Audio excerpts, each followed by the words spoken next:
Robespierre. En marzo del 93, la Convención creó el Tribunal Revolucionario y comités de vigilancia de 12 miembros en cada sección de las ciudades. El 6 de abril transformó el Comité de Defensa en Comité de Salud Pública, pero el 18 de mayo comenzó el sino reaccionario. Comisión de 12 miembros para reprimir a los líderes de la Comuna de París. El 24, esa nueva comisión arrestó a Hebert, sustituto en la comuna, y a Barlet, segundo de Rouge. Delegados de las secciones populares los liberaron inmediatamente. El girondino Isnard los amenazó. Si por una de estas insurrecciones que se renuevan sin cesar se llegara a atentar a la representación nacional, os declaro en nombre de toda Francia que París será aniquilado. Pronto se buscará en las orillas del Sena si París ha existido. Invitación a una nueva jornada de horror, terror y temblor contra la Gironda. El 29 de mayo del 93, los comisarios de 33 secciones, sobre 48, encontraron en el caos de la legislación comunal un comité de 6 miembros del que formaba parte el ingeniero de Fourny. Lo convirtieron en comité revolucionario de 11 miembros del que formó parte Barlet. El ingeniero dio la consigna: acordaos del 10 de agosto. Antes de esa época las opiniones estaban divididas sobre la República, pero apenas habéis dado el golpe decisivo, todo ha guardado silencio. El momento de golpear de nuevo ha llegado. No temáis nada de los departamentos, los he recorrido, los conozco. Con un poco de terror y de instrucciones, tornaremos los espíritus a nuestro lado. Por espíritus se entendían los ánimos. En los documentos encontrados en casa de Robespierre, después del 9 de Thermidor, se encontraron las consignas de mayo a los jacobinos para la insurrección. Es necesario que el pueblo se alíe a la Convención y que la Convención se sirva del pueblo. Es necesario que la insurrección se extienda de oreja a oreja con el mismo plan. Los sans-culottes deben ser pagados y permanecer en las ciudades. Es necesario procurarles armas. Les coler, esclarecerlos. El neologismo les colere, encolerizados, traducía la mentalidad de un ilustrado esperanzado en la excitación de las pasiones para orientarlas hacia un fin revolucionario. Lo dirá Robespierre con toda claridad. Cuando todas las leyes son violadas, cuando el despotismo llega a su colmo, cuando la buena fe y el pudor son pisoteados, el pueblo debe ir a la insurrección. Este momento ha llegado. Los jacobinos se aliaron con la Comuna de París a fin de cambiar la dirección de la dictadura municipal, desviándola del curso acelerado que le dio el 10 de agosto contra la Asamblea para encauzarla contra la Gironda. Como ésta conservaba el gobierno y la mayoría de diputados en la Convención, sabía que solo podría ser vencida por la insurrección municipal y popular. Pero la Gironda ignoraba que así como ella pidió la ayuda de Danton y Santerre contra la constituyente, ahora los jacobinos se habían concertado con Jacques Rouge y Barlet, y a través de ellos con la eficaz demagogia de Marat. La Gironda ya había intentado deshacerse del amigo del pueblo llevándolo ante el tribunal por haber firmado como presidente de los jacobinos una circular exigiendo la proscripción de los diputados que votaron por la apelación al pueblo en el enjuiciamiento de Luis Capetto. Pero Marat salió victorioso del proceso con más influencia popular de la que tenía antes de ser juzgado. El 30 de mayo del 93, para reemplazar a Santerre, que estaba de viaje a la Vendée, la comuna nombró jefe de la Guardia Nacional al general Henriot.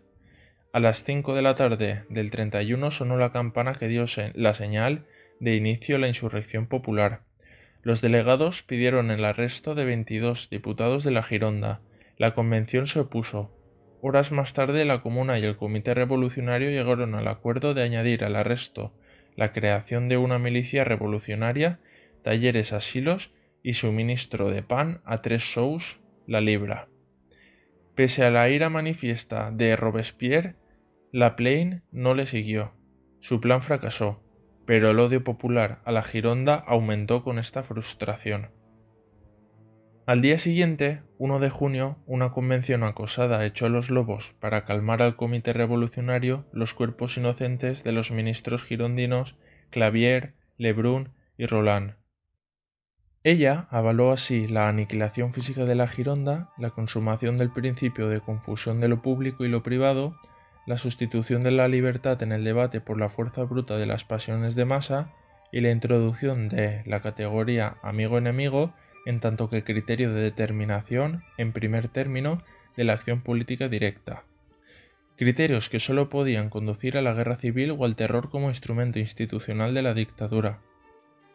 El día 2 de junio dio sentido continuista a los acontecimientos que se iniciaron con la beatificación de los asesinatos de la Bastilla, con la miserable mentira del rapto de la familia real en un decreto aprobado por los que luego lo guillotinaron, y con el crimen de haber condenado a muerte a un rey, culpable evidente de traición a Francia, sin las garantías formales de un proceso judicial justo.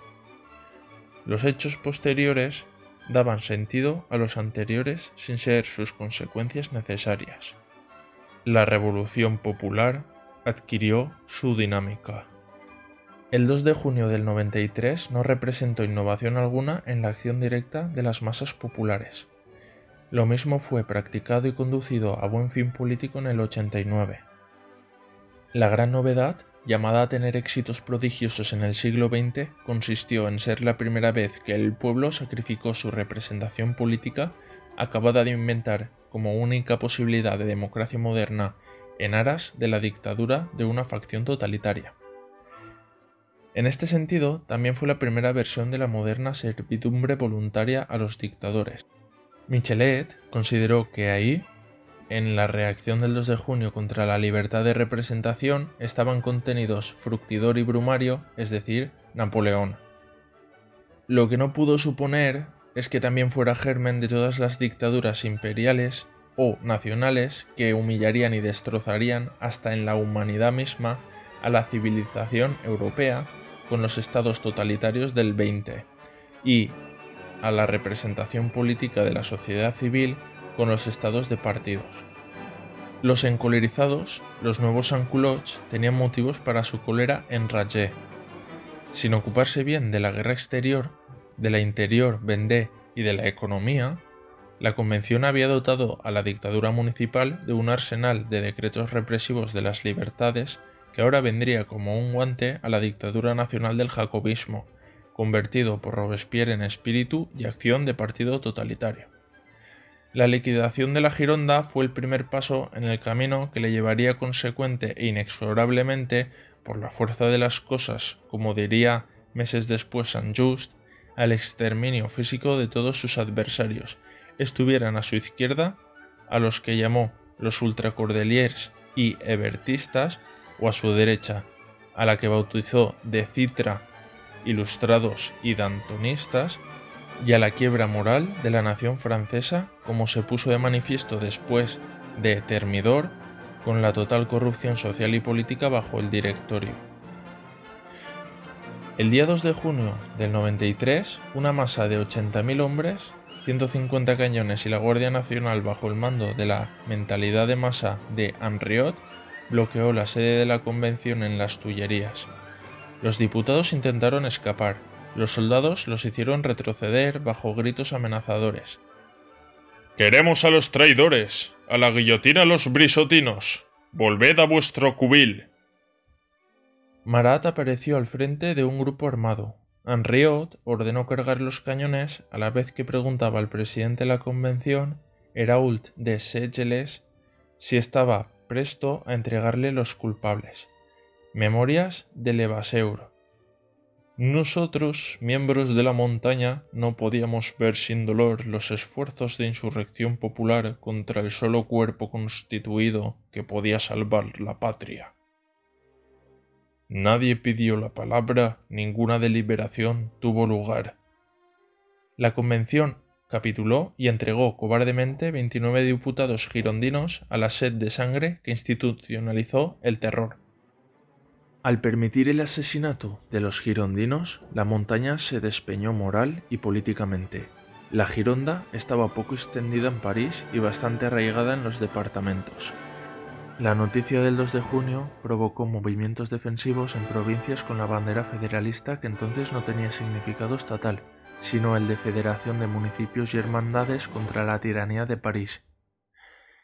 La historia no logró deshacer este desgraciado equívoco que exterminó la moderación girondina. Aunque el movimiento federalista afectó 60 departamentos, solo fue importante la Bretaña y Normandía y en las ciudades de Nimes, Toulon, Marsella y Lyon.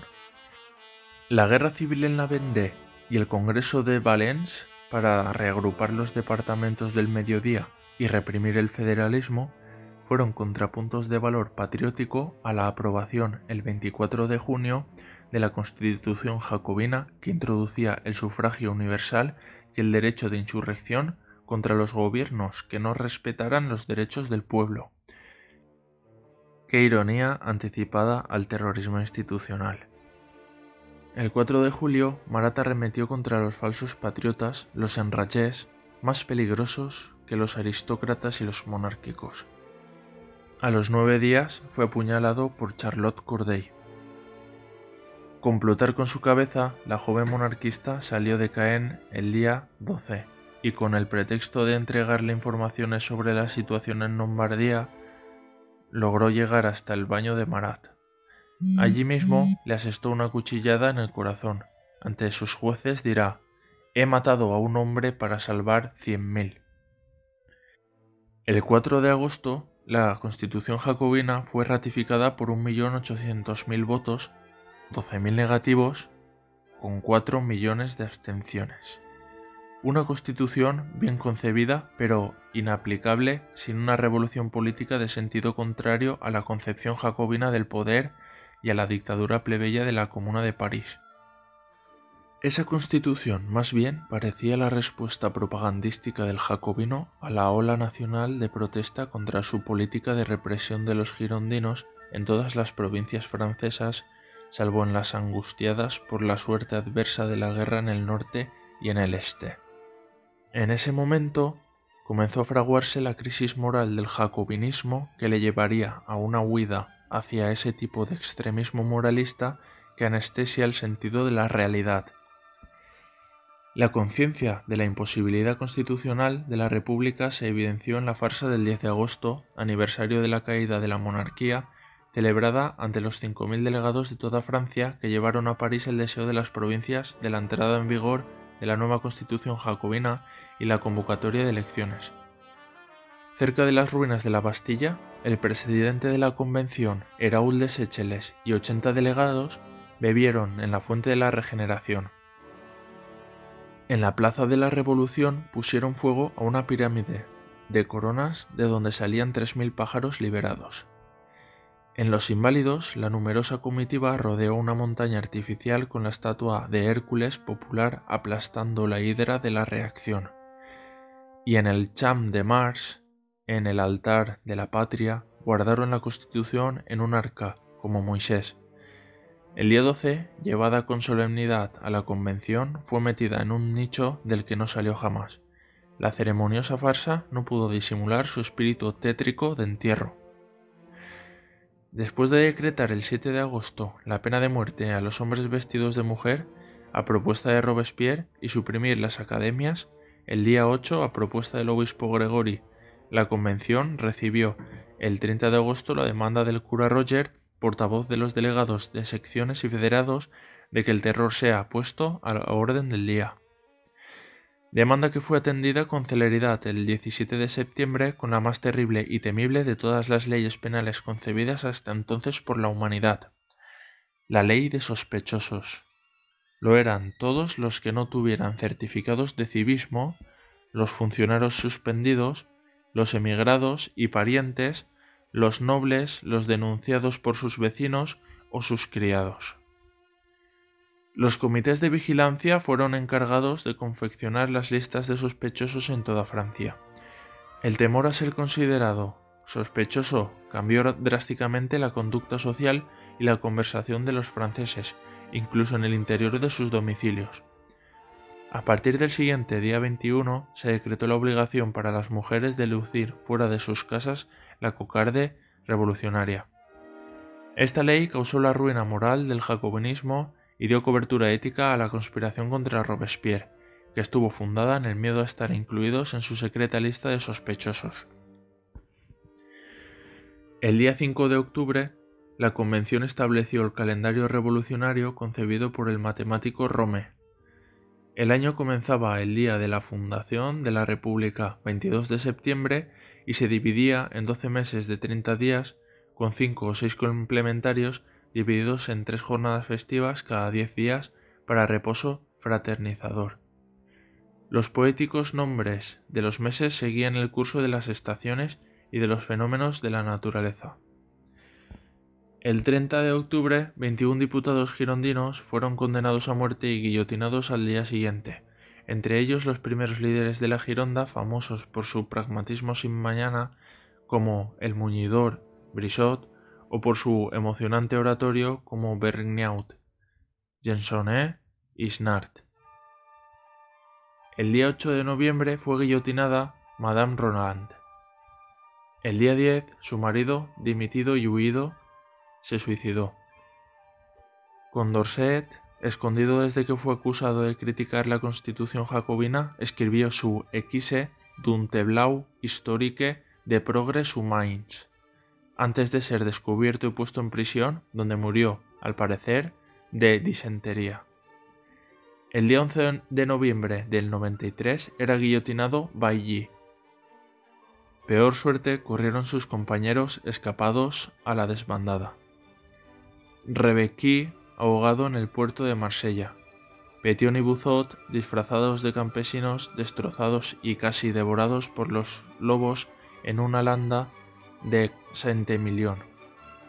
El girondino Baladí, decapitado en Périgueux. Sus compañeros de Chessaud en Rochefort, Barbarouche y Gaudet, junto con otros compañeros en Burdeos, a los que hay que añadir los sacrificados en las grandes purgas de Marsella, Lyon, Nantes, Burdeos y Toulon. La persecución de los federalistas partió de un error sobre el concepto federal. En el proceso de Brissot, este tuvo la sinceridad de afirmar que la constitución de Condorcet era la más democrática que había existido. Puso de ejemplo la de Estados Unidos, que a su juicio lo era menos, suficiente para que el presidente del tribunal lo tergiversara. La mayor prueba que se podía dar del proyecto que tenían los acusados de federalizar la República es la citación que Brissot acaba de hacer de la Constitución de los Estados Unidos, citación que los acusados hacen sin cesar.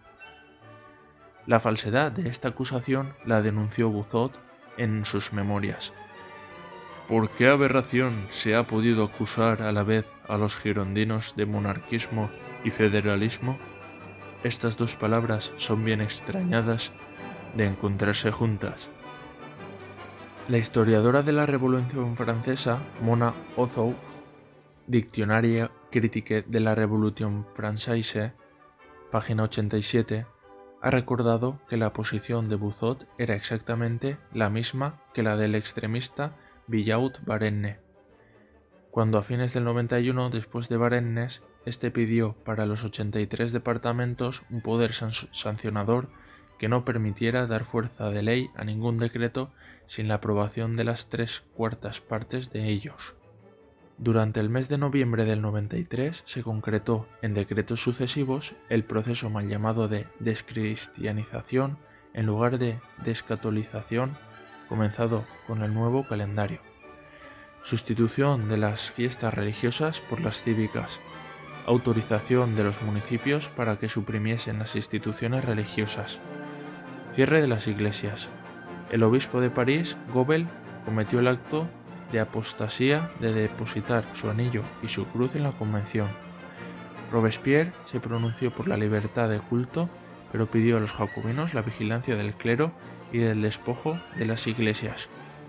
Danton, sin embargo, denunció la mascarada religiosa jacobina 10 días después de que sus amigos de Launay, Chabot, Dassire y Julien de Toulouse fueran arrestados por corrupción en la liquidación de la Compañía de Indias, lo que motivó el regreso a París de Danton el día 20 y la edición por Camilo Desmoulins del Vieux Cordelier para apoyar la campaña dantonista en pro de la indulgencia.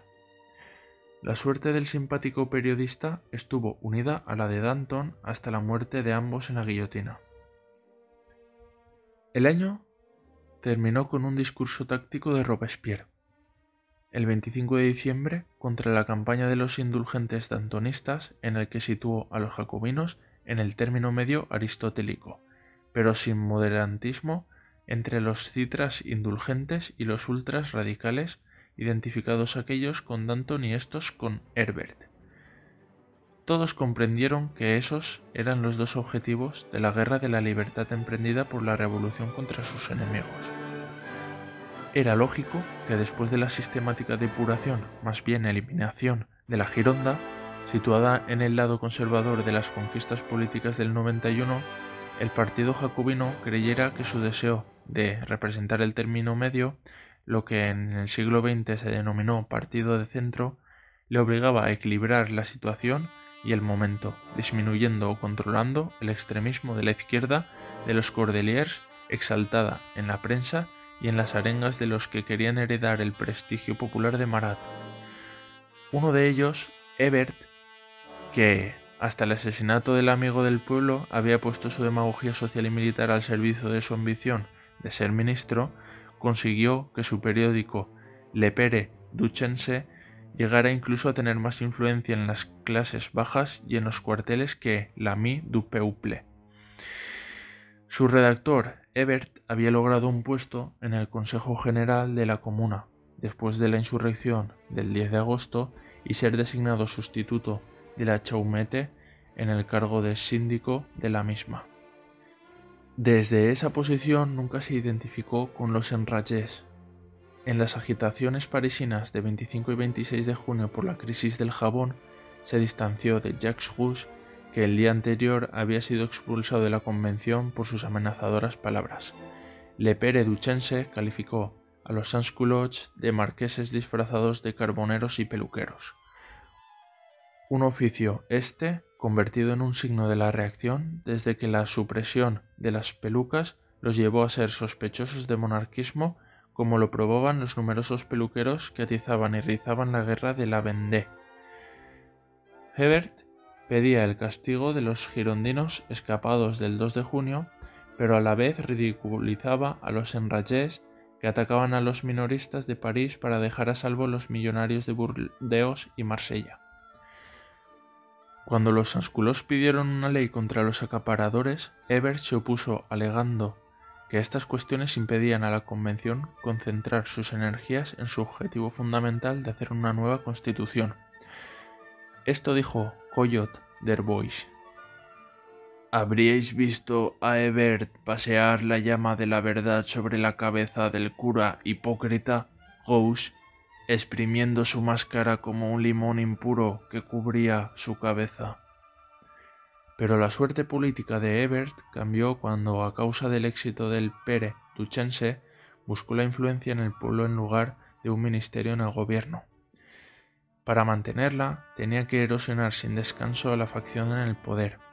Ante cada jornada revolucionaria, pequeña o grande, tomaba las mismas posiciones demagógicas que poco antes reprochaba a los enragés. En la concentración en el ayuntamiento del 4 de septiembre, Hebert exhortó a que el pueblo vaya mañana en masa a la convención y la rodee como hizo el 10 de agosto, el 2 de septiembre y el 31 de mayo. La invasión de las tribunas de la convención el día 5 sacó de quicio a Robespierre, obligándole a actuar contra la pinza de la moderación dantonista y el radicalismo hebertista. El año 1794 comenzó con la expulsión de Desmoulins del club jacobino y el arresto del dantonista Fabre d'Englantin, acusado de malversaciones en la liquidación de la Compañía de Indias.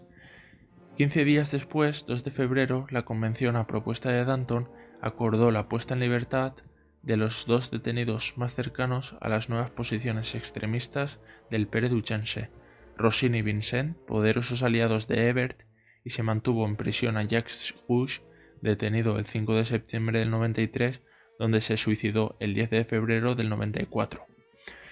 Pese a lo cual, Robespierre fue acusado de moderantismo en los Cordeliers, 12 de febrero. En ese contexto político se escuadró el famoso discurso de Robespierre, 5 de febrero, donde expresó los 2 factores que determinaban su política: la virtud sin la cual el terror es funesto, y el terror sin el cual la virtud es impotente.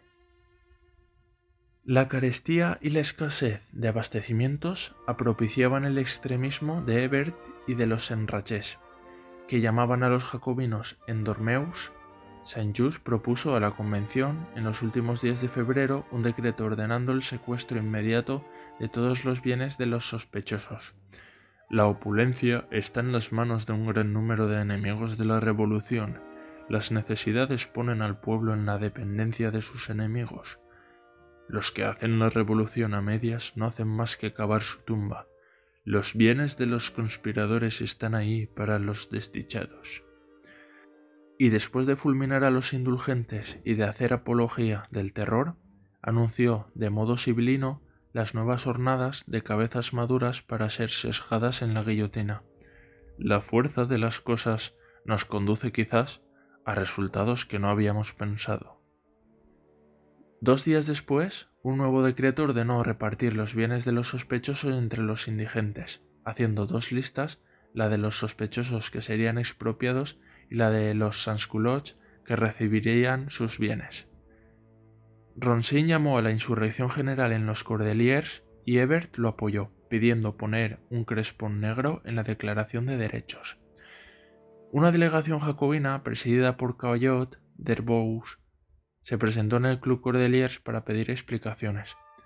Ahí llamaron cromwellianos a los comités robespierristas. El 13 de marzo, la Convención declaró traidores a la patria a los que habían excitado inquietudes sobre las subsistencias, intentado corromper el espíritu público o preparado un cambio en la forma de gobierno. Hasta que por fin, en la misma sesión, ante una severa requisitoria de Saint-Just, para quien la voluntad general no era la de la mayoría, sino la voluntad de los puros contra los que amenazan el pueblo francés y la libertad, la Convención decretó el arresto de Hebert, Ronsard, Vincent, Momoro y varios hebertistas. Lo que se temía no sucedió. Las calles, sin ira, no escenificaron protestas significativas. El descabezamiento de la izquierda populista acabó con los restos de poder nacional de la Comuna de París, a la que seguían las demás ciudades. A partir del 24 de marzo del 94 dejó de existir un doble poder en Francia, el de los municipios insurrectos y el de los 2 revolucionarios comités centrales. La dictadura de estos comités dejó de ser comisaria, como la antigua romana, y se hizo comitente de una idea abstracta sin límites que la definieran ni campos de acción que la concretaran. Era la revolución. Consistía en lo que los comités decidían, pero subsistía un peligro para la consolidación de la dictadura jacobina, el dantonismo, pues Danton había logrado unir su nombre a 2 sucesos capitales: la jornada revolucionaria de 10 de agosto que destruyó la monarquía y la movilización del pueblo ante la patria en peligro, cuando el 2 de septiembre, ante el sitio de Verdún, lanzó su Messieurs, il nous faut de l'audace, encore de l'audace, toujours de l'audace, et la France est sauvée. La audacia como virtud política.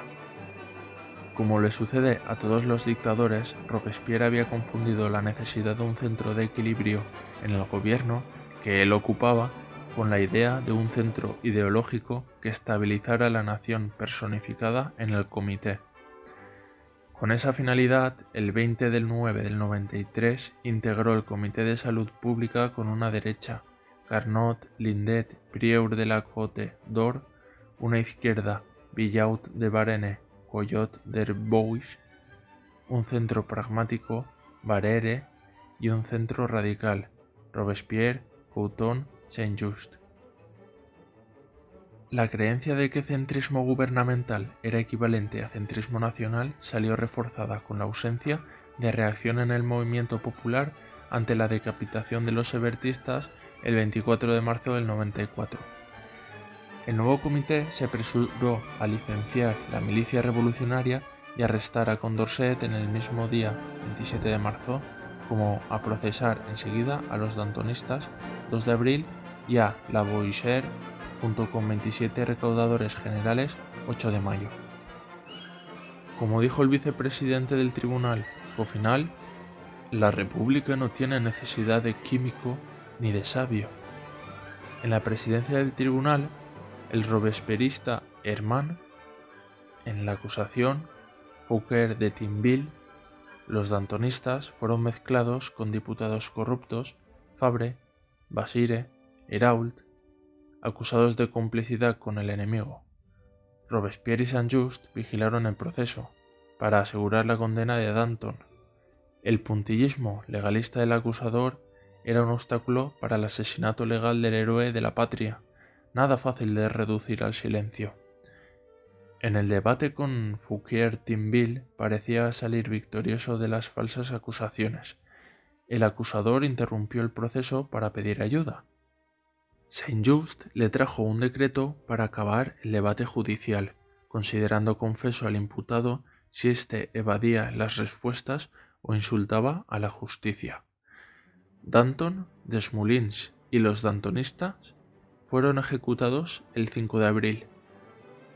Las viudas de Hebert y Desmoulins con el general Dillon el día 13. Para distraer la atención del macabro espectáculo de la guillotina, que tenía paralizada de angustia a la sociedad productiva y a la mayor parte de los diputados al día siguiente de la decapitación de las viudas, se decretó el traslado del más celebrado de los cadáveres, el de Rousseau, al Panteón. Los jacobinos idealistas, y particularmente Robespierre, no parecían estar tan seguros de sí mismos y de su porvenir como aparentaban. De otro modo, no tendría explicación que, a estas alturas del terror, creyera necesario el reforzamiento de los órganos de represión directa. El día 15 de abril de 94, Saint-Just presentó un informe sobre Policía General de la República, prohibiendo a nobles y extranjeros residir en París y en las ciudades próximas a los espacios de guerra. Y al día siguiente, la Convención decretó la creación del Bureau de Policía Particular del Comité de Salud Pública, dándole facultades de arrestación secreta y provocando con ello la manifestación de hostilidades ocultas contra Robespierre en el Comité de Seguridad General. La desconfianza de Robespierre hacia todo lo que no provenía de su propia iniciativa, o de Couthon y Saint-Just, se manifestó también en la facultad de enviar representantes en misión, antes competencia de la Convención y apropiada ahora por el Comité. El día 19 de abril se llamaron a París los representantes en misión designados por la Convención, a los que el Comité acusará de abuso de poder. La primera señal de lo que se avecinaba la dio Billaud-Varenne en la sesión de la Convención del día 20 de abril, en la que atacó, sin mencionar a la persona que todos miraban, las virtudes mismas de los hombres que ocupan puestos eminentes. El rayo venía de una profunda tormenta de miedo general en la Diputación y de esperanzas particulares de salvación. Sin dar muestras de temor, el triunvirato de horror, Robespierre, Saint-Just y Couthon, ofrecieron a sus detractores el día 22 las cabezas guillotinadas del prestigioso jurista Malesherbes, abogado defensor en el proceso contra Luis XVI, y de Le Chapelier, el diputado más destacado en valentía y realismo. Lo que hacía tiempo se esperaba sucedió el día 26 de abril, enfrentamiento abierto entre Saint-Just y Carnot en el seno del comité. El encargado de la guerra Carnot, como Cambon en las finanzas, eran los únicos hombres de poder que en lugar de opiniones tenían criterios. El primero era ingeniero militar y, limpiando de Sansculoz las oficinas militares, colocó en ellas a personas de mérito y oficio. Cambió el signo de la guerra a favor de Francia y convenció a Robespierre de la necesidad de invertir el rol de los representantes en misión. En lugar de comisarios políticos, como los ya enviados en misión, Carnot quería colaboradores eficaces y leales a la dirección militar de las operaciones bélicas. Robespierre, sabiendo que era su enemigo, no podía sustituirlo. Una vez llegó a decirle: «Os espero en la primera derrota». Robespierre consiguió el sueño de su fanatismo religioso y la mayor gloria de su vida. Nunca fue más alta la apariencia de su poder personal absoluto. El día 7 de mayo de 1794 obtuvo de la Convención el culto oficial de la religión del vicario saboyano de Rousseau con un decreto cuyo artículo 1 decía: «El pueblo francés reconoce la existencia del Ser Supremo y de la inmortalidad del alma». Y mientras continuaban las ejecuciones y las victorias militares, Robespierre fue elegido presidente de la Convención por unanimidad el día 4 de junio para que disfrutara de su apoteosis en la gran fiesta del Ser Supremo del día 8 siguiente, organizada y diseñada por el gran pintor David.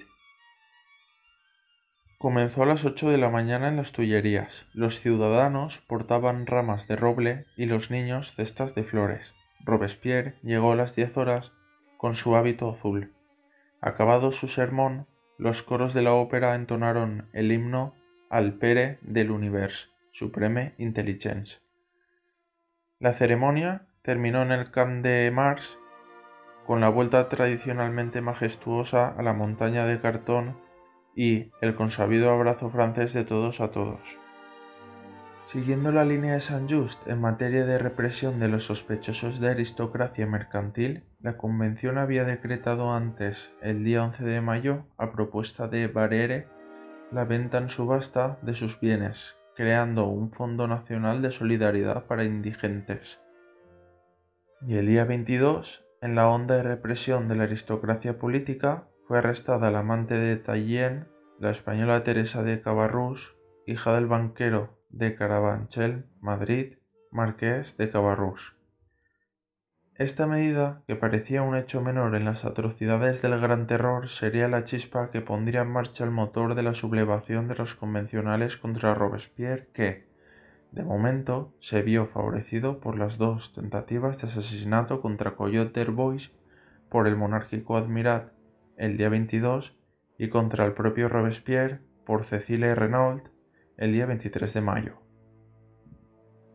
El 10 de junio del 94, Couthon propuso a la Convención una ampliación de las personas susceptibles de ser llevadas ante el Tribunal Revolucionario y una sustancial variación del proceso para restar sin acuerdo de la Convención.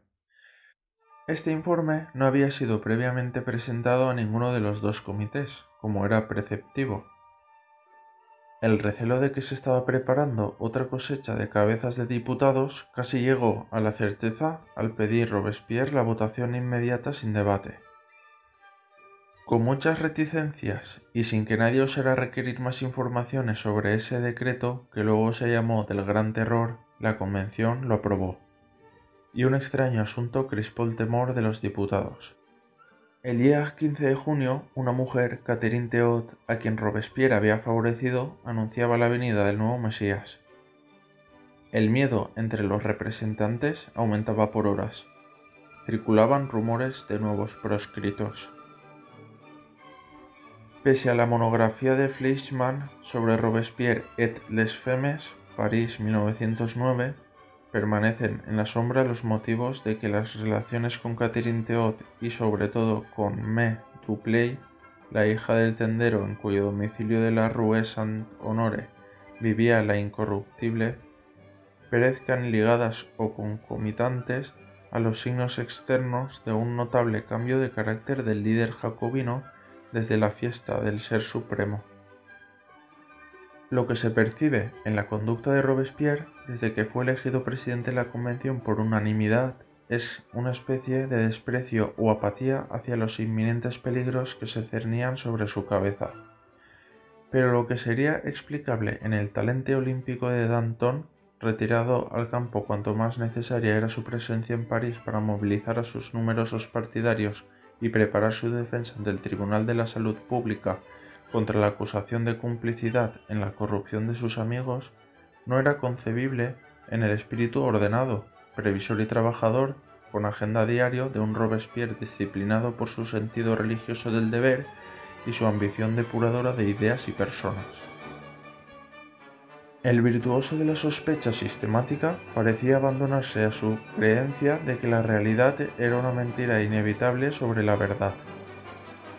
Un fatalismo que no tenía cuando, interrumpido su discurso a los jacobinos, marzo de 1792, dijo: «No, señores, no ahogaréis mi voz, no hay orden del día que pueda silenciar la verdad». Tampoco lo tuvo a fines de 1793, cuando, en el tema de la verdad religiosa, denunció las innobles ambiciones de los hebertistas promotores del culto a la razón. Exceso de confianza en sí mismo, hábito de no ser contestado desde la liquidación de girondinos, hebertistas y dantonistas, eso solo explicaría su falta de diligencia para prevenir y deshacer la conspiración de los propios jacobinos contra su dictadura personal, pero en modo alguno la temeraria torpeza de su último discurso en la Convención.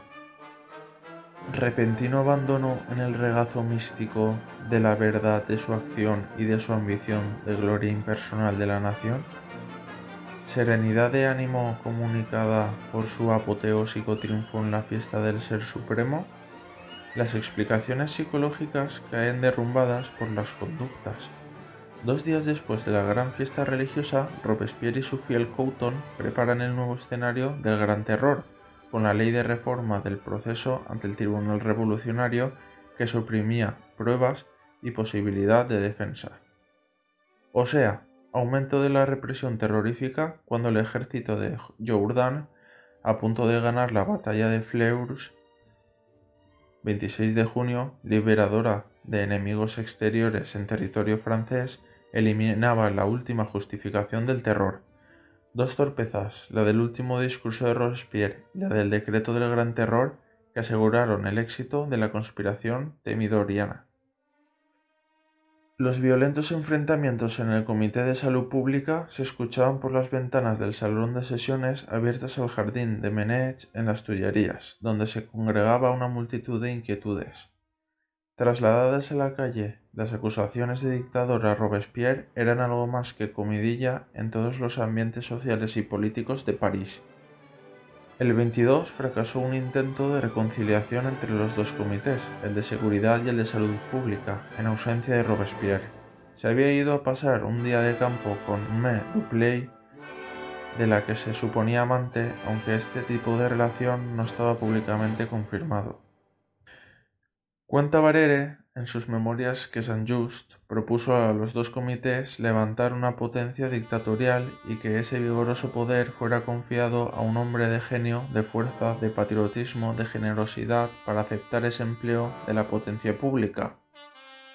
Un hombre tan excepcional que estuviera dotado de tal hábito de la revolución, de sus principios, de sus fases, de su acción y de sus diversos agentes, que pudiera responder a la seguridad pública del mantenimiento de la libertad, para tramitar así un hombre que tenga en su favor la opinión general, la confianza del pueblo. Este hombre, yo os declaro que es Robespierre. Es difícil creer que sus oyentes estallarán de risas a carcajadas, como diría luego Barrère. El 23 se llegó a una pacificación de los dos comités en presencia de Robespierre, pero con el presagio de Couthon de nuevas condenas a muerte. Ese mismo día, en el que fue guillotinado el general Beauharnais, esposo de Josefina, la futura emperatriz, se publicó el máximo de salarios obreros que ocasionó una gran protesta de los trabajadores de París. La devaluación de los assignats llegaría pronto al 75%. En julio, la depreciación del papel moneda al 50%. La escala oficial de salarios era inaplicable.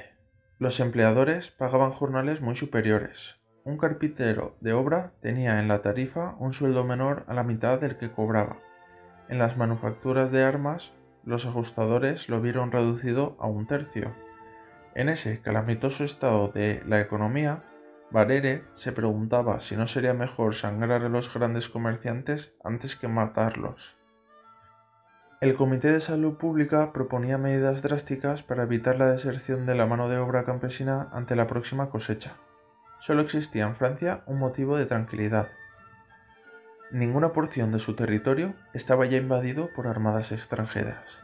Pero el artífice de la epopeya defensiva no había sido el incorruptible deísta del Ser Supremo, sino su enemigo, el gran estratega y mediocre político Carnot, que había puesto a Jourdan al mando de la armada que derrotó a los austríacos de Augsburg, donde se empleó por primera vez un aerostato y que fue bautizada con el nombre de Armée de Sambre et Meuse. Robespierre seguía imperturbable. Para levantar los ánimos en la próxima sesión de la convención del día 26, la víspera fue guillotinado el admirado poeta André Chenier y, en el anterior día 14, Fouché se eliminó él mismo del club jacobino. En ese ambiente de miedo generalizado de los representantes a estar en la lista de proscritos, de pánico en la nueva aristocracia comerciante, y a la militar a estar en la lista de sospechosos de la desesperación de los trabajadores y progresiva recesión de la actividad económica, Carnot tuvo la precaución de alejar de París los destacamentos de artillería que estaban a disposición de la comuna robespierrista. Sin haber prevenido a Couthon y a Saint-Just, el día 8 de Thermidor, 26 de julio del 94, con emoción contenida en su soberbia soledad, Robespierre sorprendió a todos con un imprudente discurso a la convención. Los asuntos políticos retoman una marcha pérfida y alarmante. El sistema combinado de los Hebert y de los Fabre d'Englantin se persigue ahora con una audacia infinita. Los contrarrevolucionarios son protegidos. Lo interrumpió Barere. Se os habla mucho de nuestras victorias. Recontadas con menos pompa, parecerían más grandes. Carnot añadió: se ha sembrado la división entre los generales. La aristocracia militar está protegida. Los generales fieles son perseguidos. La administración militar se envuelve en una autoridad sospechosa. Billaud continuó así: los conspiradores nos han precipitado, a nuestro pesar, en medidas violentas y reducida la República a una horrible carencia. Amar y Badier, los jefes de la policía, resentidos por las nuevas competencias policiales del Comité de Salud Pública, concluyeron: existe una conspiración contra la libertad pública. Tiene cómplices en el Comité de Seguridad General y en los despachos de este comité.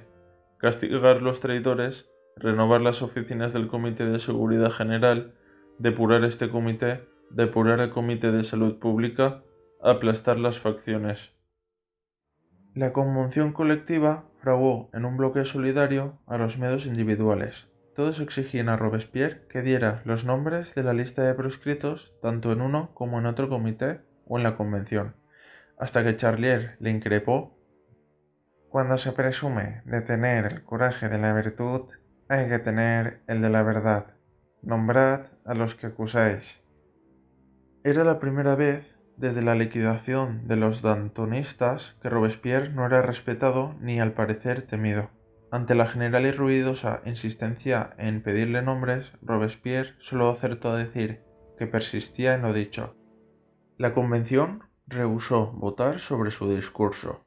El incorruptible, sin comprender lo que estaba pasando, marchó a buscar apoyo en el club jacobino, como después haría el 19 de Brumario un Bonaparte zarandeado y llamado dictador en los Anciens, recorriendo en busca de la protección de su hermano Lucien en los 500.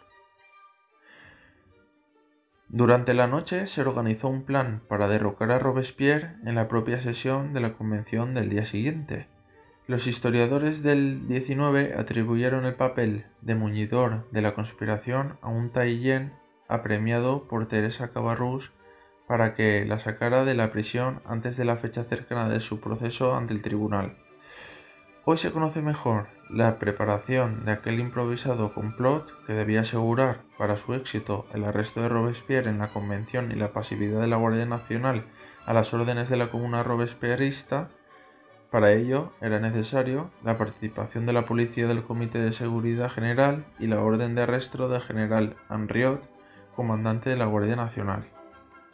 El núcleo de los conspiradores, los representantes en misión temerosos de la acusación de abuso de poder y exacciones Taillén, Barras, Frerón, Fouché, se concertaron con Barère, que fue quien planificó un verdadero complot al integrar en los conspiradores a Billaud-Varenne y Collot-d'Herbois.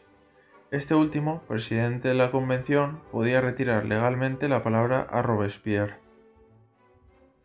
A las 5 de la mañana del domingo 9 de Thermidor, 27 del 7 del 94, para definir las bases de una posible alianza con el centro y la derecha de la convención, se reunieron Barère, Carnot, Cambon, Amar, Taillén, Fouché, Billaud-Varenne y Collot-d'Herbois. El primero ya había contactado con la Plaine, que aceptaba el arresto de Robespierre con un cese inmediato del terror. Billaud llegó incluso a invitar a Saint-Just, quien naturalmente rehusó. Antes de las 11 de la mañana, todos acudieron a la convención. Taillén y Fouché decían a cada diputado que saludaban que estaba en la lista de Robespierre.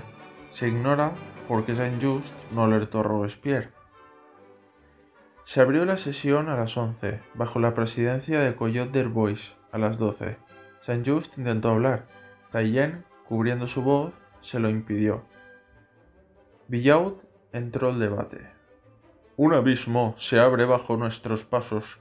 No hay que dudar entre llenarlo con nuestros cadáveres o triunfar sobre los traidores. Taillén pidió y obtuvo el arresto de Henriot y su sustitución por Barras. Hacia las 3 de la tarde, Robespierre quiso subir a la tribuna. El presidente no lo autorizó. Solo un grito inundó la sala. ¡Abajo el tirano! Sin estar previsto, el diputado Launchet demandó el arresto de Robespierre, Saint-Just y Couthon. Entonces, Agustín, hermano de Robespierre, y Levas pidieron el honor de ser incluidos en la orden de arresto. Los 5 detenidos fueron enviados a distintas prisiones. Robespierre a la de Luxemburgo. Luego fueron detenidos Henriot y Dumas, presidente del Tribunal Revolucionario. Poco después, el alcalde Feuillot-Lescot y el vicepresidente Coffinhal ordenaron la liberación de los prisioneros y su conducción al ayuntamiento donde estaban concentrándose las secciones para marchar contra la convención. Primeramente fue liberado Henriot, quien junto a Coffinhal liberarían después a los 5 detenidos. Couthon no quiso ir a la comuna y marchó a su casa. Robespierre prefirió refugiarse en los locales de la policía municipal en el Ministerio de la Justicia. Los otros 3 fueron conducidos al ayuntamiento, donde la concentración de sans-culottes era menor de la esperada. Henriot intentó bloquear las Tullerías como en el golpe contra la Gironda. A las 22 horas, Robespierre se trasladó al ayuntamiento. Lo recibió Saint-Just. Juntos enviaron este mensaje a Couthon. Todos los patriotas son proscritos. El pueblo entero se ha levantado. Sería traicionarle no presentarte en la comuna donde nosotros estamos. Y se unieron al comité de ejecución designado por la comuna, desde donde impartieron órdenes a la guardia de la convención para que se retirara y a las secciones para que se concentraran en la plaza de Grève. Pero Barras, al mando de la Guardia Nacional, destacada en la convención, se adelantó, y Barère, con sus adreses al pueblo francés, en nombre de los 2 comités distribuidas en esa plaza, desactivó el movimiento popular. A la 1 hora de la noche del lunes, día 10 de Thermidor, 28 del 7 del 94, llegó Couthon al ayuntamiento. La convención puso fuera de la ley, es decir, la muerte sin juicio, a todos los que se opusieran a sus decretos, y Barras emprendió la marcha de la Guardia Nacional contra los refugiados en el ayuntamiento, que fue asaltado por una improvisada tropa de gendarmes y guardias con gran desorden. Levas se suicidó en el acto con un tiro en el cerebro. Agustín Robespierre se tiró por la ventana y se rompió la cadera. Saint-Just se entregó sin resistencia. Couthon fue encontrado bajo una escalera. Y en cuanto a Maximiliano Robespierre, casi todos los historiadores dieron por cierta la historieta de que uno de los gendarmes, el oficial Merda, le disparó desde la escalera rompiéndole la mandíbula. Hoy se sostienen dos tesis, la de que intentó suicidarse como Levas o la de que cayó huyendo de la tromba de gendarmes asaltantes fracturándose la mandíbula. Desde las 2 hasta las 18 horas de ese día, durante esas interminables horas de dolor soportado en silencio, Robespierre permaneció tumbado sobre una mesa de piedra en el ayuntamiento hasta que, tras haber sido identificado por el acusador Fouquier de Thionville, fue conducido a la guillotina junto con los otros 21 detenidos. Liberado de la dictadura, el amanecer del día 11 de Thermidor, 29 de julio, anegó la convención de sentimientos contradictorios. Se esperaban con inquietud las reacciones sociales y políticas al abismo abierto en el poder con ausencia del incorruptible del escenario político. Las acusaciones post-mortem al Catilina y Cromwell de Francia no ocultaban que la esperanza de las nuevas ambiciones comenzaba sometiéndose a la violencia de las viejas perversiones. El terror continuaba llamando al terror.